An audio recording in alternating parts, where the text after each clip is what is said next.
m'excuserez, mais je peux pas commencer la vidéo là. Je peux pas, il faut que j'attende. Oh. Allez, viens. Je sais que tu veux pas. Dormir, ne me déteste pas, s'il te plaît. Pourquoi? Pourquoi tu me détestes tellement?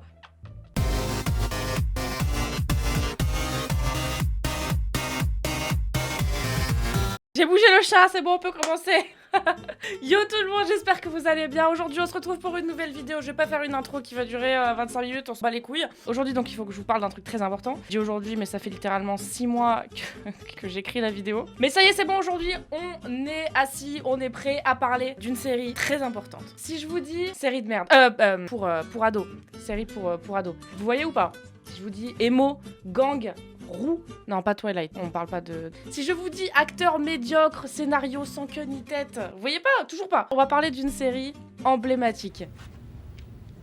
No God! Certes, je parle bien sûr de... Donc Riverdale, c'est une série américaine diffusée depuis janvier 2017. La série, elle date de bien plus longtemps vu qu'elle est basée sur les personnages de l'éditeur Archie Comics. Ouais, t'as vu, j'ai fait des recherches, bordel de merde. C'est la 9e adaptation des aventures d'Archie à la télévision et la seconde en prise de vue réelle. Et il y a eu des dizaines d'adaptations qui ont commencé fin des années 60. Mais aujourd'hui, on va se concentrer sur The Série qui est sortie sur Netflix il y a de là quelques années. Hein. Au final, ça fait longtemps qu'elle est sur la plateforme celle-ci hein, et que personne n'en parle en France.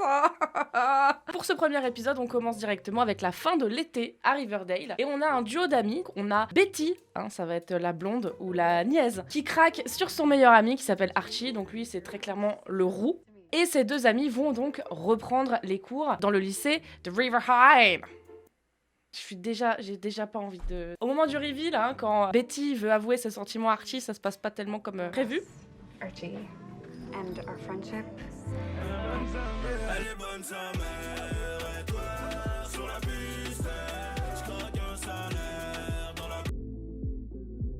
Donc à ce moment-là, on accueille donc le troisième personnage qui s'appelle Veronica Lodge. Hi.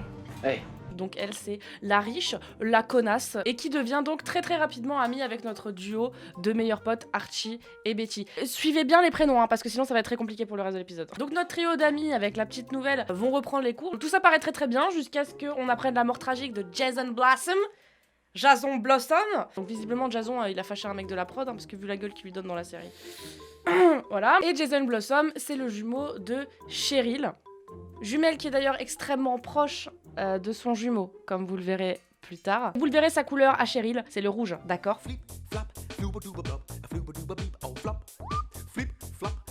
Et toute cette petite histoire va être racontée par l'émo le plus claqué hein, de l'histoire des émos, qui s'avère être Jughead.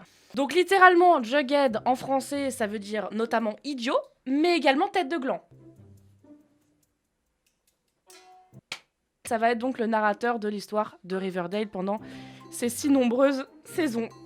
I'm weird. I'm a weirdo. On a un personnage qui est mort, donc Jason, et nos héros vont se prendre très clairement pour les Totally Spies, avec un peu trop de facilité et pas assez d'adultes. Donc le problème, c'est que si au départ Jason, on pensait qu'il s'était noyé après s'être émancipé avec sa jumelle pour commettre l'inceste le plus roux de l'histoire, en fait non. Kevin, un personnage annexe, le gay très clairement, parce qu'en plus des stéréotypes sur les roux, on en a sur les gays, a trouvé le corps de Jason dans la rivière avec un trou dans le front qui est insinue, du coup qui s'est fait tirer dessus. Donc la trame, elle est mise, on va chercher le tueur, et pourquoi il a tué ce beau footballeur de Jason Blossom. C'est bon, on peut y aller.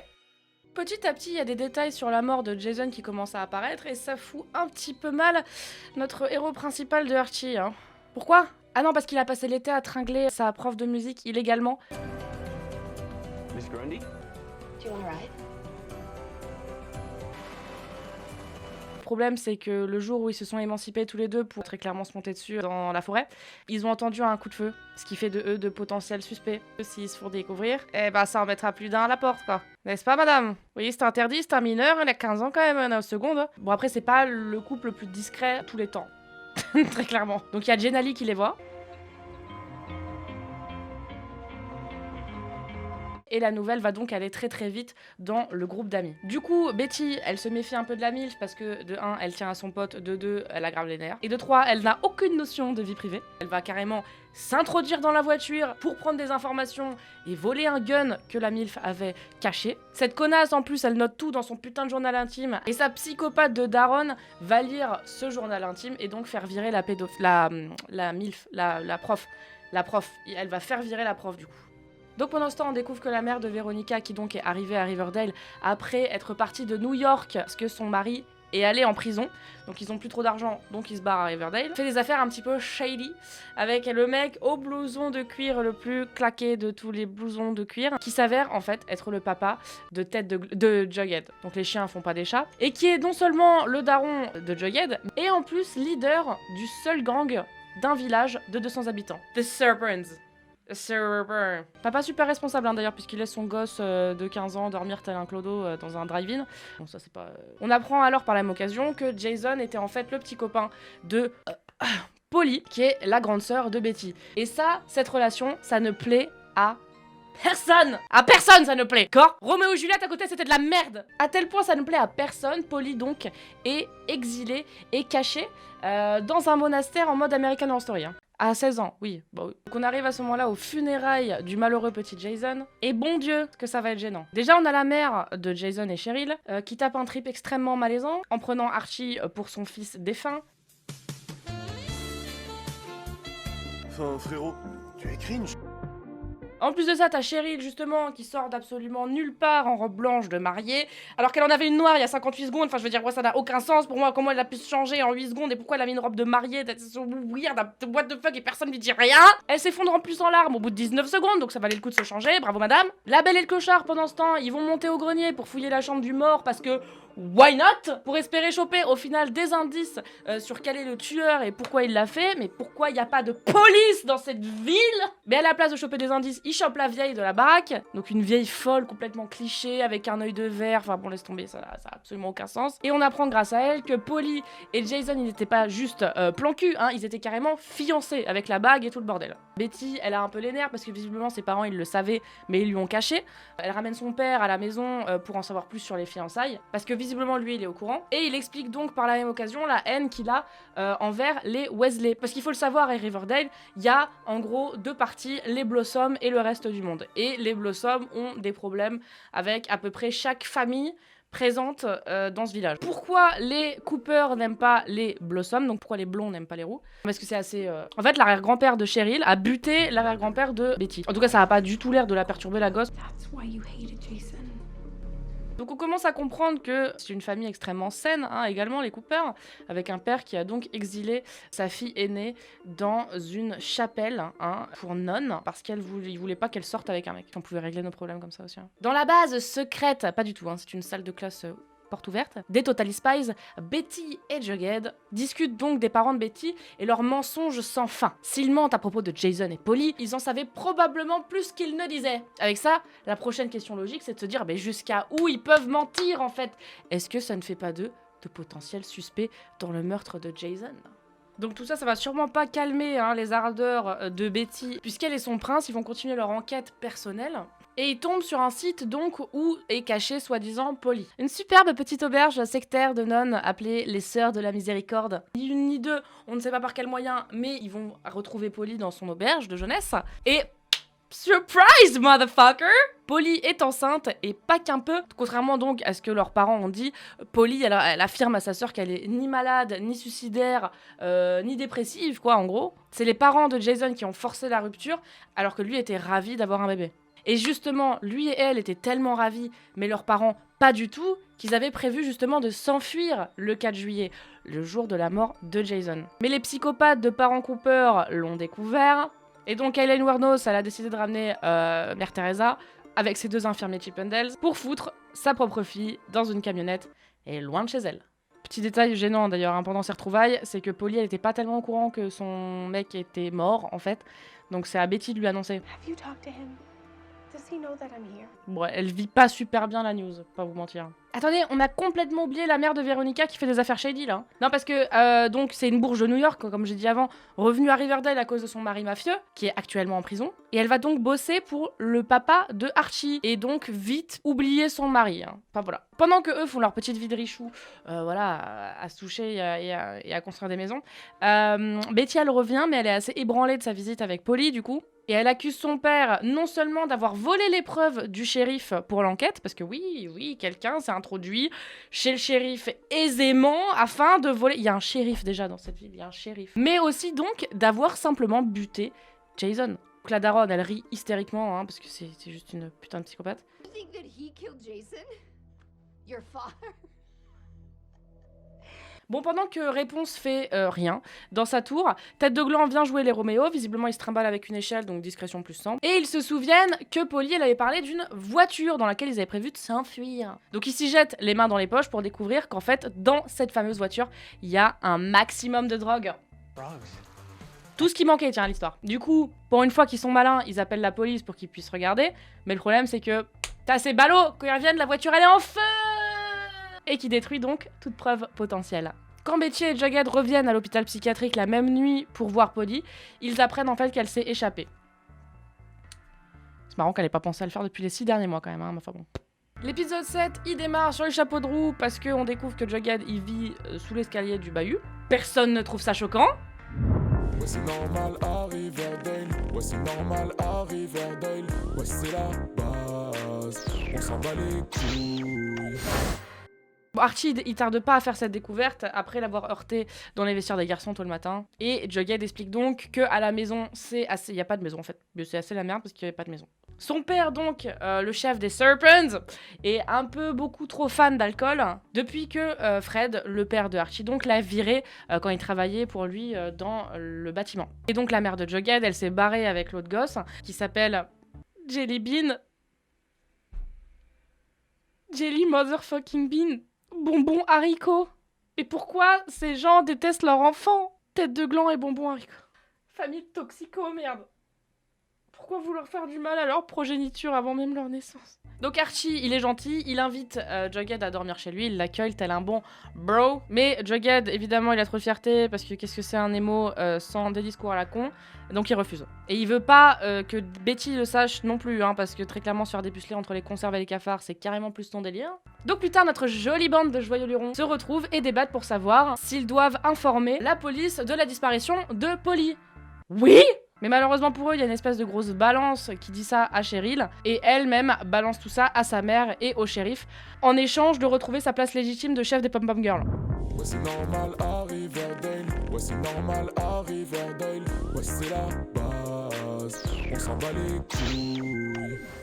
Une chasse aux sorcières démarre donc entre les roux et les autres pour retrouver en premier la grosse dinde engrossée de Polly. Parce que je le rappelle, les Blossom veulent récupérer l'enfant, et les Cooper veulent récupérer la maman. Mais il y a aucun des deux qui veut les deux, quoi. Ils comprennent pas trop le principe d'un package deal, quoi. Au final, tout ça pour découvrir qu'en fait, Polly, elle se cache dans le grenier de sa propre famille. Me demandez pas comment elle se vide. Polly et Betty, elles sont un peu dans la merde, parce que Betty, elle a pas envie que Polly, elle se barre à nouveau. C'est sa grande sœur, quand même. Mais elle peut pas vivre chez eux. Donc, Betty, elle lui propose de lui louer un appartement. En seconde, c'est sympa de pouvoir s'acheter un appartement. Moi, j'avais 20 € d'argent de poche. Donc au final, Cheryl, elle apprend où se cache Polly, et là, tout le monde se bat pour la vachette, tout le monde veut la garder, tout le monde veut garder l'enfant. Donc pendant que la famille Blossom et Cooper se battent pour leur gosse invoulu avant d'organiser une baby shower à l'ambiance festive,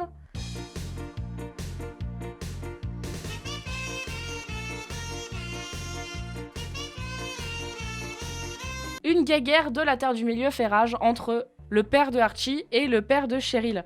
Je vous avais dit qu'il s'embrouillait avec tout le monde dans les roues. Je vous l'avais dit, je vous ai prévenu. Hein. D'ailleurs, faudrait peut-être que Archie se demande qui est son vrai père. Pourquoi il y a la guéguerre entre les deux? Tout simplement parce que le père de Cheryl a racheté la main-d'œuvre de Fred, le père de Archie, et du coup, il a plus de gros bras pour bosser. C'était sans compter sur les adolescents lycéens de 15 ans à exploiter gratuitement. Faux! Surtout quand ceux-ci risquent de se faire fracasser la gueule par l'équipe adverse.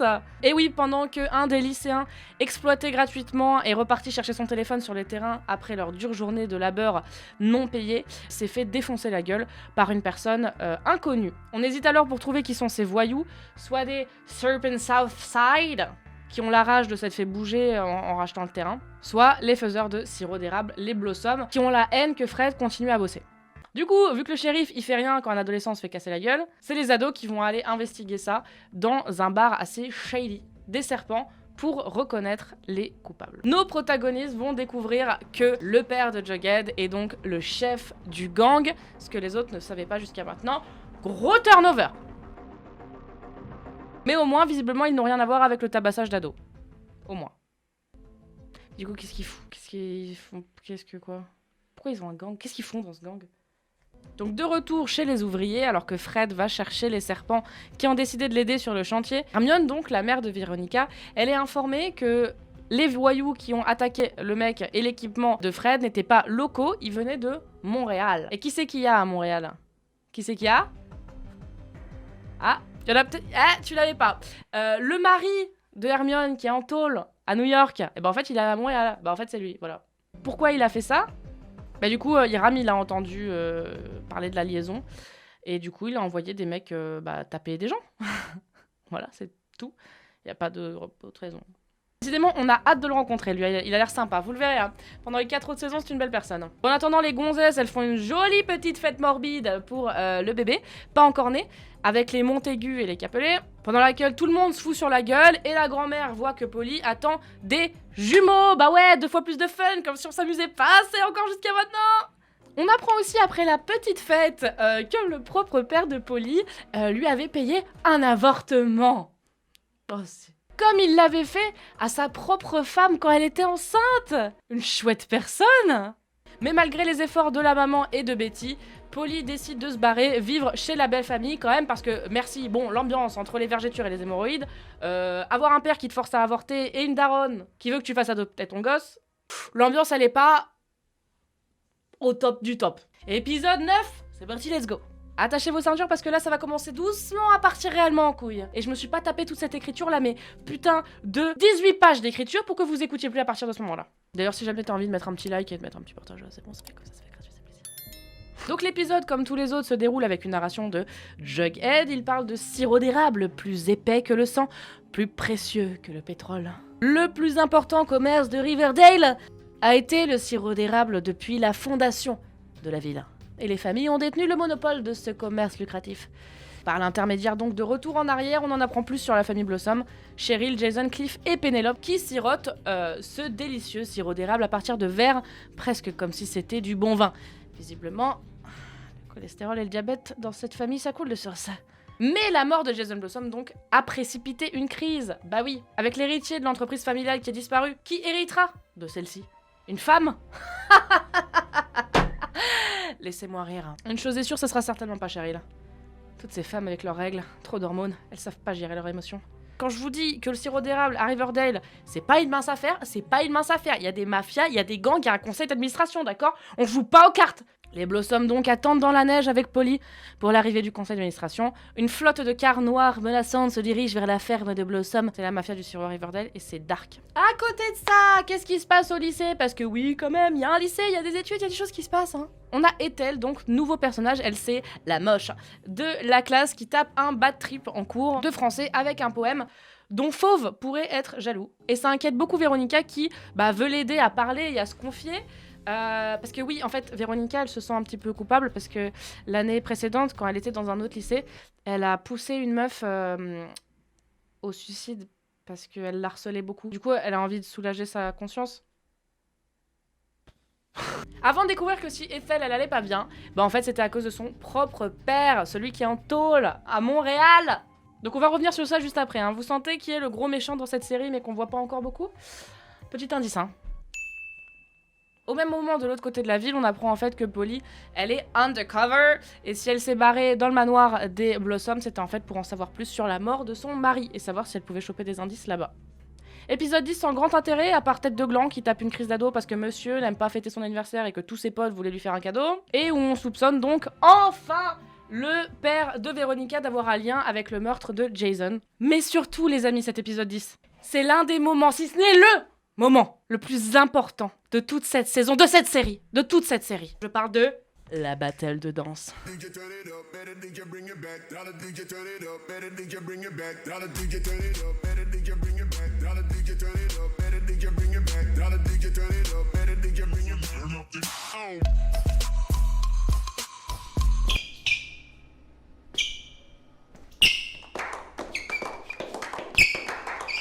Donc juste après ça, il y a une soirée, sûrement pour relâcher la tension après toute cette pression de danse. T'as enfin la riche et le roux qui s'embrassent. Alléluia, ils ont enfin baisé. Quoi? Ah, ils ont pas... Le lendemain, on revient à Polly qui joue désespérément les James Bond dans le manoir de l'enfer et essaye de trouver désespérément donc des informations sur son fiancé décédé. Sans grand résultat, mais elle ne laisse rien tomber et va tenter de s'incruster dans la piole de ses parents où on découvre les perruques du père. Voilà sa couleur de cheveux, c'est un choix les amis, c'est un choix. Mais pas de chance pour les vieux, parce que Polly elle fait une découverte assez intéressante. Elle trouve la bague de fiançailles que Jason avait donnée à Polly. Mais comment ils ont pu la récupérer? Je vous le demande bien. Donc après la daronne de l'angoisse, elle se rend compte qu'elle a fouillé évidemment et donc elle essaye de discuter un petit peu avec elle et lui dire que Jason lui a donné la bague. Après cette petite discussion, elle décide de la droguer. Voilà. Before it melts. Mamma mia!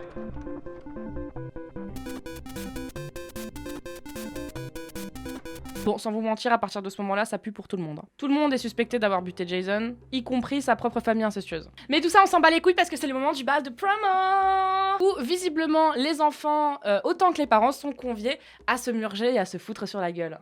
Donc on a une superbe prestation de Archie et Veronica qui se chauffent sur Kids in America. Tout ça pendant que le père de Jughead, malheureusement, se fait piéger. Le flingue qui aurait soi-disant été utilisé pour tuer Jason a été placé chez lui pendant qu'il était pas là. Donc voilà, maintenant tout le monde est persuadé que le chef de gang alcoolique est le tueur d'ados. Du coup, ça inquiète un petit peu les parents des potes de Jughead. Et notamment la mère de Archie, qui visiblement est la seule adulte responsable de cette série. Allez, si tu partais vivre avec moi à Chicago, loin de cette ville complètement fucked up avec des gangs et des drogués, des serial killers? Non. Il veut chanter à la prochaine kermesse, donc c'est non. Il y a un petit souci. Le père de Jughead, FP, avoue le meurtre de Jason Blossom. Petit souci de cohérence, cela dit. On découvre juste après que Hal, le taré de père de Betty, a volé les documents du shérif. Donc, il y a à la fois FP et Hal qui disent qu'ils l'ont fait. Mais wait, il y a plus que ça, ma couille. Pendant que Père Castor il raconte tout ça, il dérive et parle aussi des histoires entre les Blossom et les Cooper. Accrochez-vous bien, les amis. Donc on sait que l'arrière-grand-père des Cooper a été tué par l'arrière-grand-père des Blossom. On le sait, on l'a appris, on l'a regardé tout à l'heure. Et ben en fait, c'est faux. L'arrière-grand-père Blossom n'a pas tué un Cooper, il a tué un Blossom, son propre frère. Vous voyez où je veux en venir ou pas encore pour l'instant? Donc l'arrière-grand-père Blossom a tué son propre frère. Ses descendants ont changé de nom par la suite, pour s'appeler Cooper, pour pas avoir le même nom que le tueur de son grand-père. Si vous suivez bien, Polly est une Blossom, Jason est un Blossom, on est tous des Blossom. Y compris l'enfant qu'elle porte. Ouais, c'est normal à Riverdale. Ouais, c'est normal à Riverdale. Ouais, c'est la base. On s'en bat les couilles. Et le père, il aurait pas pu le dire plus tôt que sa fille s'est faite engrosser par son cousin? Bah non, c'est moins rigolo que l'exilé chez les sœurs. Bon, après cette jolie petite découverte, les Cooper, ils vont fisser récupérer leur fille chez les Blossom. Parce qu'ils ont légèrement plus trop confiance en la famille. Qui seraient prêtes finalement à beaucoup de choses pour que leur petite histoire incestueuse ne se fasse pas découvrir, même si j'ai l'impression que c'est un fétiche là-bas. Bon, la confrontation se passe pas comme prévu, vu qu'effectivement les rouquins ça les choque pas du tout.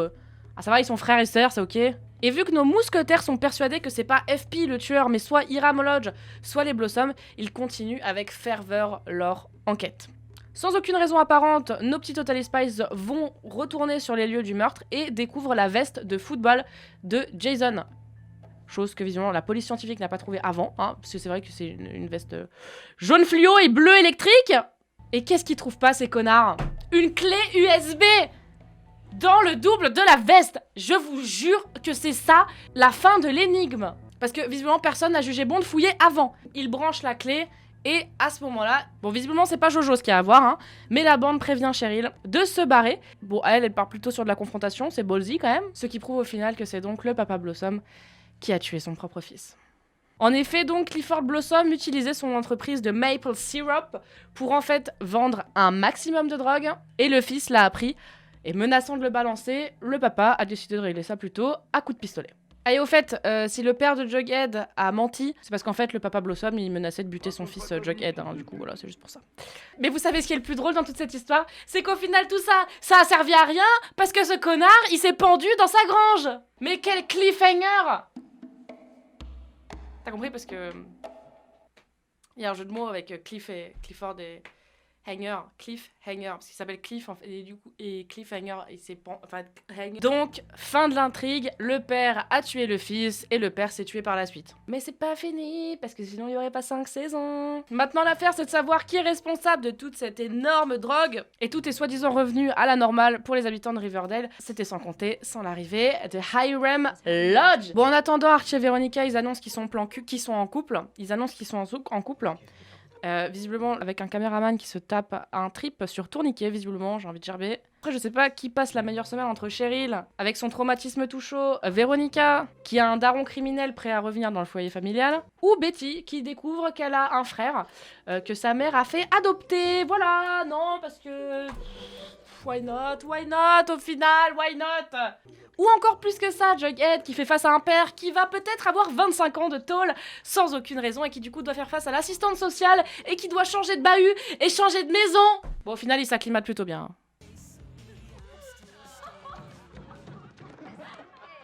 Ah, attends une seconde. Oui. D'accord. Ok, j'ai rien dit. On m'annonce que Cheryl, visiblement, ne vit pas si bien que ça, sa situation.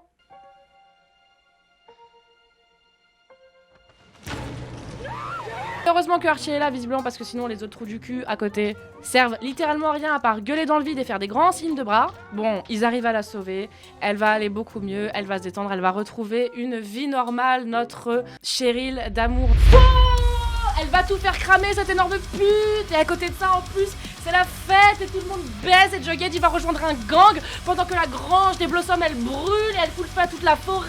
Et tout est bien qui finit bien. C'est faux! Il y a un mec en cagoule qui vient braquer le fast-food et qui va tirer sur le père de Archie! Fuck yeah! Bon les amis, j'espère que cette vidéo vous aura plu. Si c'est le cas, n'hésitez pas à le dire dans les commentaires. Je ferai sûrement un épisode 2. Et Dieu sait que j'ai hâte de me retaper une nouvelle saison de Riverdale à regarder 3 fois de suite pour prendre un maximum de notes. Et l'envie de me couper les veines ne sera pas très loin au final. En attendant, je vous souhaite une très très bonne journée, une très très bonne soirée. J'espère que vous vous portez bien. Je vous fais des gros bisous mes petits chats. Ciao!